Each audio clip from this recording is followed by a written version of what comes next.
L'immigration clandestine, je ne l'approuve pas personnellement, mais je ne blâme pas, je ne mets pas du tort à ceux qui le font. Ok. Il y a tout un tas de causes en fait. Il y a des causes sociaux, des causes économiques, politiques. Donc là, on peut dire qu'on vit dans un chaos. Donc ce pays-là, c'est un chaos. Donc presque tout est à l'arrêt. Donc pour des jeunes quand même qui sont en âge de construire leur avenir, quand même eux, coûte que coûte, ils veulent que réussir. En fait, moi pour me simplifier la vie, comme tu me vois là, il y a certains qui pensent même que je viens d'ailleurs ou je viens nulle part. Donc moi en fait, mon mindset, c'est que je ne me considère pas comme un Sénégalais, je me considère comme un citoyen du monde en fait. En fait, c'est ça quoi. Parce que je vois que si tu te préoccupes carrément, si tu restes cantonné à ce pays-ci, les problèmes, tu vas perdre la tête. Donc moi, je peux rester des mois. Donc ça, tu vois, le journal que je tenais, je faisais que les mots courage, je ne lis même pas les titres. Donc je ne regarde presque pas la télé, un petit peu la radio. Donc tout ça pour, voilà, me concentrer pleinement sur moi-même pour pouvoir supporter le choc de la vie à Dakar. Comme on dit, là c'est un point qui est important. Parce que comme vous dites, moi je vois des masters de boulanger, des masters de, voilà, qui vendent du café, il y a du tout, les chèques et tout. Donc tout ça, bon, je ne dis pas que on est condamné forcément à finir ainsi. Donc pour moi, il n'y a pas de fatalité.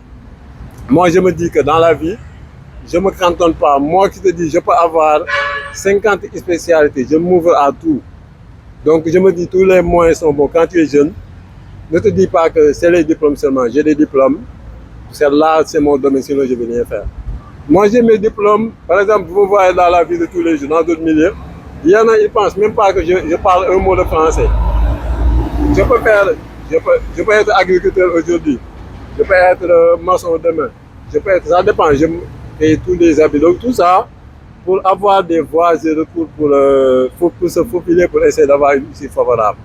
Parce que quand même, dans ce pays-ci, on va se dire la vérité, c'est un pays qui est très désordonné. C'est un pays qui est vraiment... Bon, on va l'appeler pays, mais c'est un chaos quand même. Donc on ne peut blâmer personne. Tu vois les gens qui souffrent, qui se disent, tu vois des tailleurs, des gars qui sont des diplômés, qui prennent la perruque. Donc tu ne vois pas, ils sont dans quel état psychologique pour pouvoir faire ça. Qu'est-ce que vous avez à dire aujourd'hui à ces jeunes qui partent vendre leur âme sans suite? Parce que quand tu es sur la mer, tu ne sais pas au fait.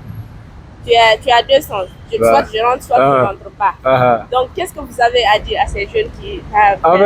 quel conseil avez-vous à leur donner? En fait, je le dis d'abord, croyez en vous, croyez en votre Dieu. Il n'y a pas... En fait, moi, le dessin occidental, ça ne me chante pas. Parce que moi, je me dis, j'ai été à l'école française. Je peux dire, je les ai démystifiés en quelque sorte.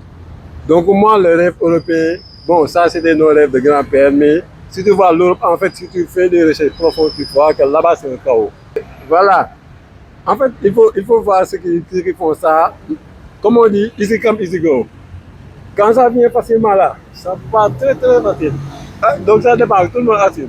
Bon, moi, en fait, j'ai choisi d'aller pas à pas. D'aller pas à pas. Si vous me voyez marcher là, d'ici à ici, je peux faire 10 minutes. Donc, tout ça pour essayer de... Voilà, parce que dans la vie, c'est nous, notre génération. Moi, j'ai 32 ans. Je ne suis pas vieux. Hein? C'est peut-être les soucis de Dakar qui me rendent comme ça. Mais j'ai 33 précisément. 33 ans, depuis le 2 juin. Donc, en fait, il faut en fait avoir beaucoup de courage, beaucoup de détermination pour pouvoir ici. Parce que ce n'est pas facile. Dans ce pays-là, c'est le pays de tous les possibles. Moi qui me dis, j'ai fréquenté tous les milieux au Sénégal. Presque j'ai fait des régions, j'ai fait dans l'activité citoyenne et tout. Donc j'ai vu tellement d'horreur. Tu vois des gens où le simple t-shirt qu'on a porté ici à Dakar qui ne coûte rien. Tu vas là-bas à Podor, les gens te l'arrachent au point de te le dire même. Parce que eux, toute l'année, ils portent un seul habit. Donc moi, en fait, quand j'ai vu ça à Dor, si je viens à Dakar, voilà, il n'y a plus rien qui m'étonne. Donc c'est ça en fait. Donc je dis aux jeunes, il faut se serrer la ceinture et foncer. Tant qu'il y a vie, il y a l'espoir. Et en fait, ce que je peux rajouter, c'est qu'il n'y a pas une âge pour voilà, être jeune, ce n'est pas la norme en fait. C'est les Occidentaux ou bien un mindset que peut-être les Américains veulent nous faire croire. Mais la richesse, ça prend du temps. Tu vois un Bill Gates ou bien, je ne sais pas, par exemple, tu vois les familles Rothschild, tu vois en France, les Louis Vuitton et tout, leur fortune, c'est sur des générations. En fait, c'est ça. Donc, parfois, la fortune que l'on nous fait croire, ça ne se fait pas du jour au lendemain. Donc, il faut, voilà, beaucoup de temps, patience. En fait, moi, j'ai fait preuve de patience et je vois les résultats au quotidien. Peut-être, voilà, ça va être dur, tu vas supporter. Comme tu me vois là, je n'ai pas dormi la nuit. Je n'ai pas pris le petit déjeuner. Donc, je bois un peu d'eau, un peu de café pour pouvoir me requinquer et aller faire mes cours. Aujourd'hui, il y a des jeunes qui quittent l'Afrique pour aller traverser, vendre leur âme dans la mer Méditerranée. Qu'est-ce que vous pensez de ces gens? Bon, vendre leur âme, moi, je suis pas d'accord du terme de vendre leur âme parce que ce sont des jeunes déjà dévoués et engagés qui sont allés vers l'immigration, même si c'est clandestine, pour pouvoir faire fortune, pour pouvoir sortir de certaines conditions de vie qui sont déjà actuellement vécues par nous tous en tant que jeunes. Vu que le Sénégal est un pays sous-développé, un pays où l'emploi des jeunes n'est pas favorisé par le système administratif qui est déjà mis en place, où tous les jeunes ont du mal à trouver un travail, un emploi. Du coup, recourir à des phénomènes d'émigration de masse, bon, c'est juste une option, hein, une option. Ce que je demande au gouvernement, c'est d'aider ces jeunes-là à rester au niveau de leur pays et à trouver un bon travail. Quitte à ce que faciliter les processus d'obtention de visa, au moins ça pourrait éviter certaines situations d'immigration illégale ou clandestine. Bon, d'un point de vue personnel, je dirais non. Parce que je ne peux pas me permettre de prendre certains risques au début, puisque j'ai une famille, des enfants, une femme. Je ne peux pas prendre des risques d'aller vers l'immigration. Voilà quoi. Pour ces jeunes qui le font, peut-être que bon, ils ont leur raison de le faire et je ne suis pas du tout contradictoire par rapport à leur vision, par rapport à leur objectif. Si j'étais dans ces situations-là, j'aurais pris l'option de prendre les bateaux et d'aller vers l'immigration. Parce qu'à un moment donné, dans ma vie, j'ai eu à recourir à ces méthodes. J'ai eu à avoir le besoin d'aller émigrer. Mais bon, Dieu ne l'a pas voulu, je suis toujours là. Vous pensez que ces jeunes qui voyagent ne peuvent pas avoir leur vie ici? Bon, comme je dis, hein, chaque personne a sa propre vision des choses, à sa vision.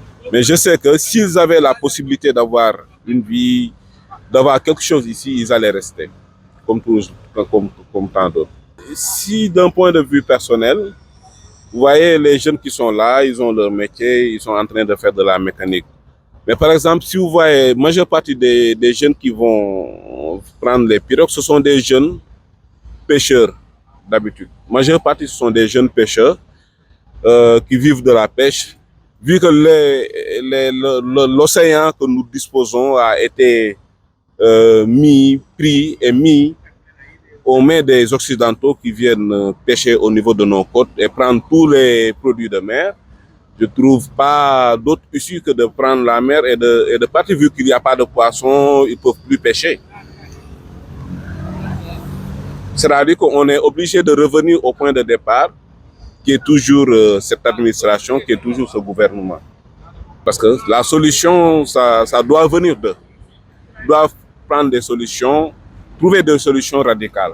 Trouver des solutions radicales, c'est favoriser l'emploi des jeunes, limiter les licences de pêche qu'on donne aux étrangers et essayer de trouver quelque chose pour les jeunes. En plus de ça, faciliter l'obtention de visa pour pouvoir voyager.